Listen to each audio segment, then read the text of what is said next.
بسم الله الرحمن الرحيم. السلام عليكم ورحمة الله وبركاته.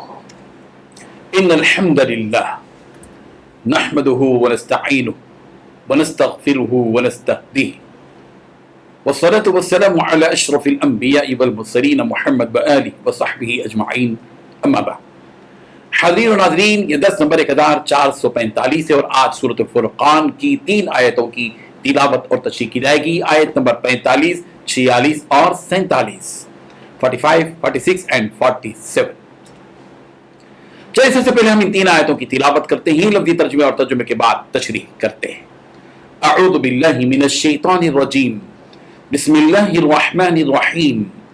الم تر الى ربک کیف مد الظل ولو شاء لجعله ساکنا ثم جعلنا الشمس عليه دليلا ثم قبضناه إلينا قبضا يسيرا وهو الذي جعل لكم الليل لباسا والنوم سباتا وجعل النهار نشورا. صدق اللہ العظیم. لفظی ترجمہ یوں ہے: الم تر، کیا آپ نے نہیں دیکھا، الی ربک، اپنے رب کی قدرت کی طرف، کیف مد الظل، کہ کیسے اس نے پھیلا دیا سائے کو، ولو شاء، اور اگر وہ چاہتا، لجعلہ، تو البتہ اسے بنا دیتا، ساکنہ، ساکن، ٹھہرا ہوا. ثم جعلنا، پھر ہم نے بنایا، الشمس، سورج کو، علیہ دلیلا، اس پر رہنما. ثم قبضناہ، پھر ہم نے اسے سمیٹ لیا، الینا، اپنی طرف، قبضا یسیرا، سمیٹنا تھوڑا تھوڑا.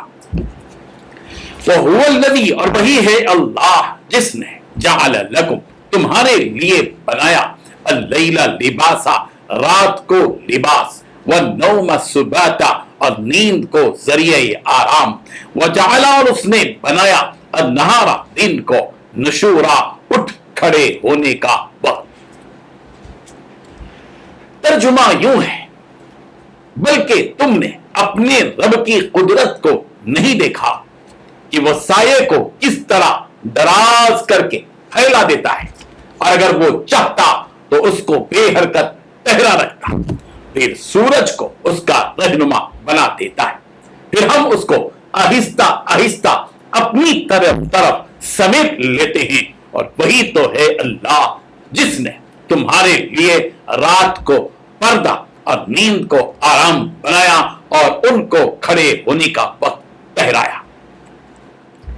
ان 3 آیتوں میں 6 باتیں بتائی گئی ہیں. پہلی بات، بلکہ تم نے اپنے رب کی قدرت کو نہیں دیکھا کہ وہ سائے کو کس طرح دراز کر کے پھیلا دیتا ہے.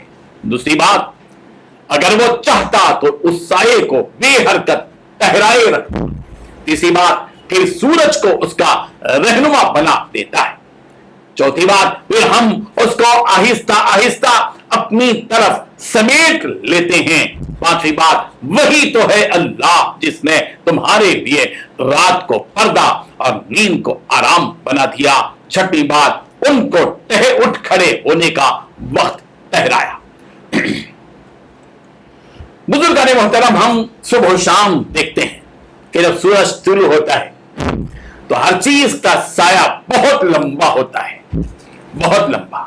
پھر اس کے بعد یہ سایہ جیسے جیسے سورج اوپر کی طرف آتا ہے ویسے ویسے یہ سایہ ہر چیز کا گھٹنے لگتا ہے، یہاں تک کہ جب سورج زوال پر پہنچتا ہے، ٹھیک اوپر پہنچتا ہے، تو گویا کہ سایہ ہی ختم ہو جاتا ہے. صرف درخت اور درخت کے نیچے ہی سایہ ہے، یا کوئی چھت ہے، چھت کے نیچے ہی سایہ، اس کے علاوہ مزید کوئی سایہ نہیں ہوتا. پھر جب سورج آگے بڑھتا ہے زوال کے بعد تو سائے کا رخ بدل جاتا ہے. جو سایہ زوال کے وقت تک مغرب کی طرف تھا، وہی سایہ زوال کے بعد مشرق کی طرف ہو جاتا ہے. اگر اللہ چاہتا تو سائے کو اللہ تعالیٰ ایک ہی حالت پر ٹھہرائے رکھتا کہ وہ سایہ بس اتنا ہی ہوتا نہ دراز ہوتا، نہ چھوٹا ہوتا، نہ لمبا ہوتا، نہ پست ہوتا، نہ گھٹتا، نہ بڑھتا. اگر اللہ تبارک و تعالیٰ چاہتا تو ایک ہی ساتھ رکھتا. لیکن اس سائے کو پھیلانے میں اور اس سائے کو گھٹانے میں رب ذوالجلال کی قدرت کی حکمتیں ہیں، مصلحتیں ہیں، اور اس کی مخلوقات کے لیے بہت سے فائدے ہیں کہ سایہ لمبا ہوتا ہے، لوگ اس سائے سے سایہ حاصل کرتے ہیں، راحت حاصل کرتے ہیں. یہ رب ذوالجلال کا معاملہ ہے. سائے کا بڑھنا اور کم ہونا یہ رب ذوالجلال کے ارادے سے غور کے لیے ہے. اس سائے کو کہ یہ سایہ کسی ملک کے وزیر اعظم کے ہاتھ میں ہے، یا صدر جمہوریہ کے ہاتھ میں ہے، یا کسی ملک کے بادشاہ کے ہاتھ میں ہے، یا کسی ملک کے ڈپارٹمنٹ نے اس کو اپنے قبضے میں رکھا ہے کہ جب چاہے اس سائے کو بڑھائے، جب چاہے اس سائے کو گھٹائے. ہرگز نہیں، بلکہ یہ سایہ صرف اور صرف رب ذوالجلال کے ہاتھ میں ہے کہ اسی کے ارادے سے بڑھتا ہے، اسی کے ارادے سے گھٹتا ہے. اس سے قدرت کی نشانی معلوم ہوتی ہے کہ یہ سایہ بھی قدرت کی ایک نشانی ہے. اللہ تبارک و تعالیٰ نے سورۃ النحل کی آیت نمبر 81 میں بھی اسی سائے کا تذکرہ کیا ہے کہ واللہ جعل لکم مما خلق ظلالا، اللہ ہی نے تمہارے لیے اپنی پیدا کردہ چیزوں میں سے سایہ بھی بنایا ہے. یہ سایہ اللہ تبارک و تعالیٰ کی مخلوقات میں سے ایک مخلوق ہے. یہی وہ سایہ ہے جس سائے کی آڑ میں انسان سورج کی تپش سے بچتا ہے اور آرام اور راحت حاصل کرتا ہے. قرآن مجید میں سائے سے متعلق حضرت موسیٰ علیہ السلام کا وہ واقعہ بیان کیا گیا جو حضرت موسیٰ علیہ السلام مصر سے نکلے تھے، مدین پہنچے تھے، ایک کنویں کے قریب وہاں پر 2 بچیوں کو دیکھا تھا. جی 2 بچیاں اپنے جانوروں کو سمیٹے کھڑی تھی اور حضرت موسیٰ علیہ السلام نے ان 2 بچیوں پر رحم کھا کر پوچھا تھا کیا سب بات ہے، کیوں ٹہلی ہوئی ہو؟ انہوں نے کہا تھا کہ ہمارے ابا جان بڑے بوڑھے آدمی ہیں، وہ ان جانوروں کو پانی پلانے کے لیے نہ آ سکے تو ہم آگے ہی ہیں، اور ہمارا معمول یہ ہے کہ ہم یہ جو لوگ ہیں جب تک یہ اپنے جانوروں کو پانی پلا کر فارغ نہیں ہوتے ہم انتظار میں ہوتی ہیں. حضرت موسیٰ علیہ السلام نے ان دونوں بچیوں کے جو جانور تھے ان کو پانی پلایا. قرآن مجید نے اس واقعے کا تذکرہ کیا فَسَقَى لَهُمَا ثُمَّ تَوَلَّى إِلَى الظِّلِّ فَقَالَ رَبِّ إِنِّي لِمَا أَنزَلْتَ إِلَيَّ مِنْ خَيْرٍ فَقِيرٌ. کہ اس وقت حضرت موسیٰ علیہ السلام نے ان کے جو جانور تھے ان کو پانی پلایا، پھر اس سائے کی طرف ہٹ گئے. وہ سائے کا تذکرہ کیا گیا.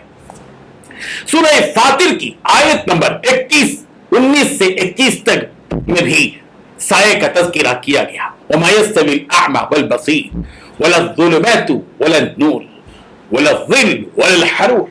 اللہ تعالیٰ نے فرمایا بینا اور نابینا دونوں برابر ہو نہیں سکتے، اندھیرا اور روشنی برابر نہیں ہو سکتے، اور بالکل اسی طرح سایہ اور دھوپ یہ دونوں برابر ہو نہیں سکتے.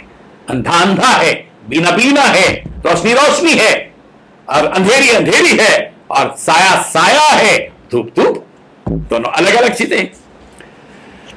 سائے کے تذکرے کے بعد سورج کا تذکرہ کیا گیا. ثم جعلنا الشمس علیہ دلیلا، پھر ہم نے سورج کو اس پر علامت مقرر کیا، دلیل بنایا، رہنما بنایا. اس کا مطلب یہ ہے کہ اللہ تبارک و تعالیٰ نے سورج کے طلوع کو علامت قرار دیا سائے کے وجود پر، اس لیے کہ اگر سورج طلوع ہی نہ ہوتا تو سائے کا علم ہی نہ ہوتا. عربی کا مقولہ ہے تعرف الاشیاء بازدادها، چیزیں اپنی ضد سے پہچانی جاتی ہیں. سچائی کا فرق جھوٹ سے سمجھ میں آتا ہے، حق کا فرق باطل سے سمجھ میں آتا ہے. بالکل اسی طرح سائے کی پہچان سورج کے طلوع ہونے ہی سے ہوتی ہے. اللہ تعالیٰ نے پہلے سایہ پیدا کیا، پھر سورج کو اس پر رہنما بنا دیا، دلیل بنا دیا. پھر سورج کی روشنی کے ساتھ ساتھ سائے میں بھی تغیر آنے لگا. جیسے سورج بلند ہوتا گیا سایہ گھٹتا گیا، یہاں تک کہ سایہ باقی ہی نہ رہا. سائے اور سورج کے تذکرے کے بعد اللہ تبارک و تعالیٰ نے رات کا تذکرہ کیا، نیند کا تذکرہ کیا اور دن کا تذکرہ کیا کہ وہی ہے اور وہ اللہ جس نے تمہارے لیے رات کو لباس بنا دیا،